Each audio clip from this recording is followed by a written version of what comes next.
Hello, we're going to do a close examination of this wonderful painting called The Calling of St. Matthew by Baroque painter Caravaggio.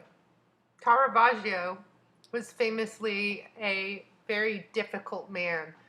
He was a murderer, he was always on the run, but he's one of the most amazing painters who ever lived. One of the things you'll notice is this is a story that comes from the Bible, but all of the people shown in this painting are in fact dressed like people would have been dressed in the Baroque. Caravaggio was known to hang out in the sort of difficult places in Rome, and he used his friends, ordinary Romans, as models. You can see it looks like they're in a tavern. It doesn't look like a very stately scene. In the scene, we see an old man pointing to himself. He's surrounded by 4 young men. There's money on the table. It's almost as if they're drinking and playing cards.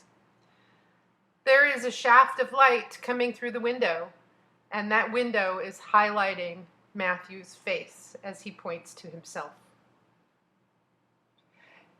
It is very difficult to find Jesus. So this is a story of Jesus calling Matthew. Matthew is one of the 4 evangelists, one of the people who wrote one of the books of the New Testament.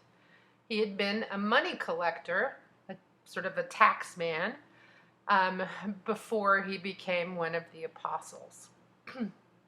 Jesus is very hard to see. He is the only person in the painting with a halo. You can spot him there on the right-hand side. He is pointing to Matthew. You can see a sort of limp finger pointing to Matthew that is also highlighted by light, right underneath the shaft of light that's coming from the unseen window.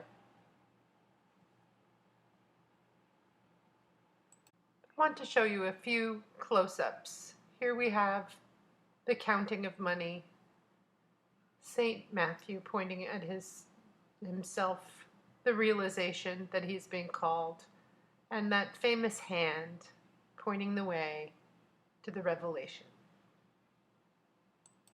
There are 2 vocabulary words associated with Caravaggio. The first is chiaro scuro.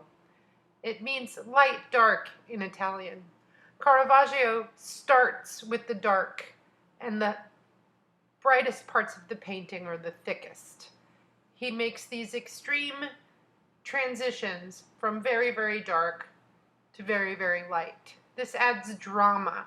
It should also be noticed that this is a giant painting, and these figures are life-size. It's like there's a seat at the table for you. Remember, this painting was made well before film was invented, and this would have been a profound experience to see something this lifelike back in the early 17th century. The other word sometimes used with painters like Caravaggio is tenebrist. Tenebrism is extreme chiaroscuro. It means that the brights are very, very bright and the darks are very, very dark. So chiaroscuro sometimes gets used to mean modeling, where you use light to make things look like they're 3-dimensional on a 2-dimensional surface. I hope you love this painting as much as I do.